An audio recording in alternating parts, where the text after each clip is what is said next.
ہندوستانی supreme court نے الہ آباد ہائی کورٹ کی جانب سے مجرا کی شاہی عیدگاہ مسجد کے سروے کی اجازت دینے کے فیصلے پر حکم امتناع جاری کر دیا ہے۔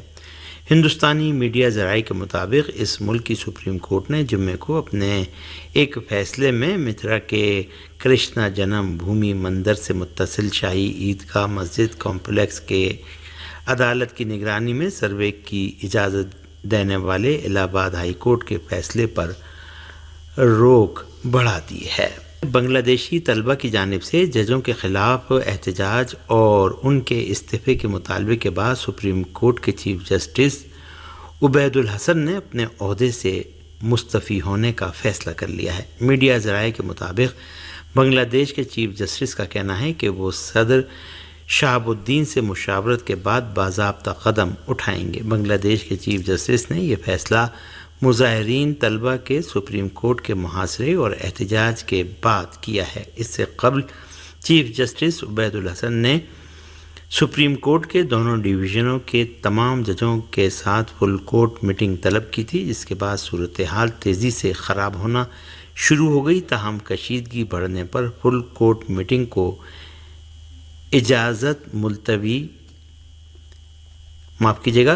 کشیدگی بڑھنے پر فل کورٹ میٹنگ ملتوی کر دی گئی۔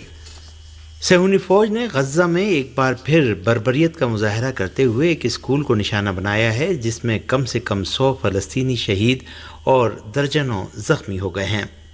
رپورٹوں کے مطابق یہ وحشیانہ حملہ اس وقت کیا گیا جب غزہ کے علاقے الدراج میں واقع تابعین اسکول میں پناہ لینے والے بے گھر فلسطینی شہری فجر کی نماز ادا کر رہے تھے۔ اسکول پر 3 میزائل فائر کیے گئے۔ اس ہولناک جارحیت کے وقت تقریباً 250 فلسطینی فجر کی نماز ادا کر رہے تھے۔ غزہ کی سول ڈیفنس ایجنسی کے ترجمان محمود بسل نے اس واقعے کو ایک ہولناک قتل عام قرار دیا ہے۔ رپورٹوں میں بتایا گیا ہے کہ ابھی سبھی شہداء کے جنازے ملبے کے نیچے سے نکالے نہیں جا سکے ہیں، بنابراین شہداء کی تعداد میں اضافہ ہو سکتا ہے۔ اس حملے میں بڑی تعداد میں عام شہری زخمی بھی ہوئے ہیں، جن میں سے بہت سو کی حالت نازک ہے۔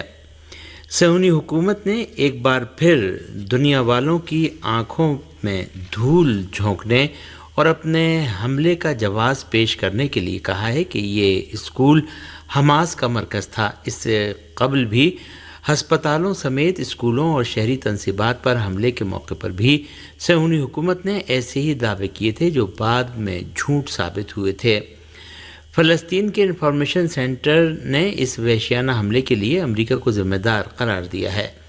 فلسطین انفارمیشن سینٹر نے کہا ہے کہ ہم غاصب صہیونی حکومت کے اس وحشیانہ حملے کی مذمت کرتے ہیں اور اس کے لیے امریکہ کو جواب دہ سمجھتے ہیں۔ واضح رہے کہ صہیونی فوج کی جارحیت میں اب تک تقریباً 40,000 فلسطینی شہید اور 92,000 کے قریب زخمی ہو چکے ہیں، جن میں بڑی تعداد خواتین اور بچوں کی ہے، جبکہ 10,000 سے زائد افراد لاپتہ ہیں، جن کے لیے خیال کیا جاتا ہے کہ وہ بھی شہید ہو چکے ہیں اور ان کی لاشیں غاصب صہیونی فوجیوں کے حملوں میں تباہ ہو جانے والی عمارتوں کے ملبے تلے دبی ہوئی ہیں، جنہیں صہیونی فوج کے وحشیانہ حملے جاری رہنے کی وجہ سے نکالا نہیں جا سکا ہے۔ غاصب صہیونی حکومت نے غزہ کے علاقوں پر اپنے حملے جاری رکھتے ہوئے مزید 35 فلسطینیوں کو شہید کر دیا۔ گزشتہ گھنٹوں کے دوران غزہ کے مرکز اور جنوبی علاقوں پر، خاص طور پر رفح پر صہیونی حکومت کے ہوائی حملوں میں 35 فلسطینی شہید ہو گئے۔ فلسطینی ذرائع نے رپورٹ دی ہے کہ اس وقت تک متعدد فلسطینی ملبے تلے دبے ہوئے ہیں اور امدادی دستے ان کی مدد کرنے سے قاصر ہیں۔ رپورٹوں میں بتایا گیا ہے کہ صہیونی حکومت کے جنگی طیاروں اور کشتیوں نے غزہ کی پٹی کے مرکز میں واقع النصیرات کیمپ میں بھی لوگوں پر فائر کھول دیے۔ غاصبوں نے اسی طرح غزہ کے شمال میں واقع بیت حانون شہر کے مکینوں پر بھی توپ خانے سے حملے کیے ہیں۔ فلسطینیوں پر بھوک مسلط کرنے کے صہیونی حکومت کے بیان کی اقوام متحدہ نے مذمت کی ہے۔ صہیونی حکومت کے وزیر خزانہ کے اس بیان کی کہ غزہ کے لوگوں پر اس وقت تک بھوک مسلط رکھی جائے گی جب تک وہ مر نہ جائیں، اقوام متحدہ کے انسانی حقوق کمیشن کے سینئر ترجمان نے سخت مذمت کی ہے۔ ارنا کے مطابق اقوام متحدہ کے انسانی حقوق کمیشن کے سینئر ترجمان جرمی لارنس نے ایک انٹرویو میں کہا ہے کہ اقوام متحدہ کے انسانی حقوق کمیشن کے سربراہ وولکر ترک نے اسرائیلی وزیر خزانہ کے بیان کی سخت مذمت کی ہے۔ انہوں نے کہا کہ انہیں اسرائیلی وزیر خزانہ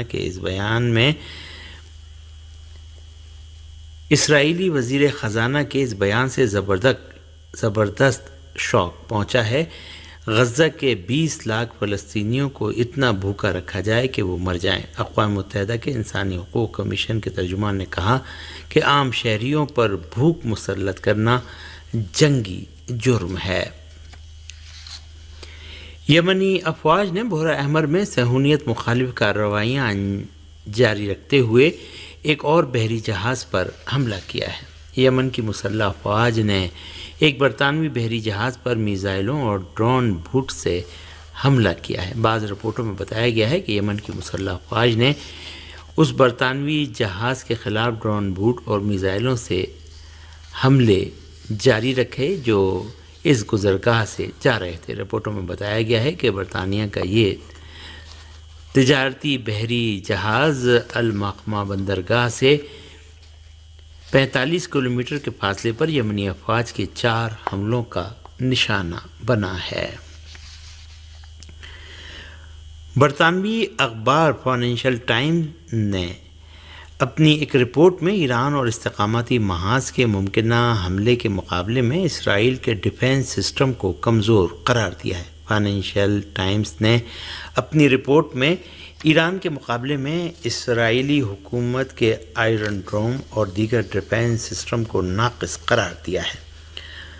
فائنینشل ٹائمز نے لکھا ہے کہ اسرائیل کے پاس جو ڈیفنس سسٹم ہے وہ ناقص ہے اور ایران کے گزشتہ جوابی حملے یعنی آپریشن وعدہ صادق کے وقت برطانیہ، فرانس اور علاقے کے بعض عرب ملکوں نے ایرانی میزائلوں اور ڈرون طیاروں کو نشانہ بنا کر اسرائیل کی مدد کی تھی۔ فائنینشل ٹائمز نے اس بات کی طرف اشارہ کرتے ہوئے کہ تہران میں اسماعیل ہنیہ کو شہید کرنے کے اسرائیلی اقدام کے جواب میں ایرانی حملے کا خوف تل ابیب پر طاری ہے، لکھا کہ واشنگٹن اس وقت بھی کوشش کر رہا ہے کہ ایرانی حملے سے اسرائیل کی حفاظت کے لیے اتحاد تشکیل دے۔ فائنینشل ٹائمز نے حزب اللہ کے حملوں کے مقابلے میں اسرائیلی ڈیفنس سسٹم کے کمزور ہونے کی طرف اشارہ کرتے ہوئے لکھا ہے کہ اسرائیل کے جنگی طیارے اور آئرن ڈوم ڈیفنس سسٹم اب تک حزب اللہ کے ڈرون حملوں کو روکنے میں بھی ناکام رہے ہیں اور حزب اللہ کے ڈرون طیاروں نے حالیہ مہینوں میں شمالی مقبوضہ فلسطین میں کافی تباہی مچائی ہے۔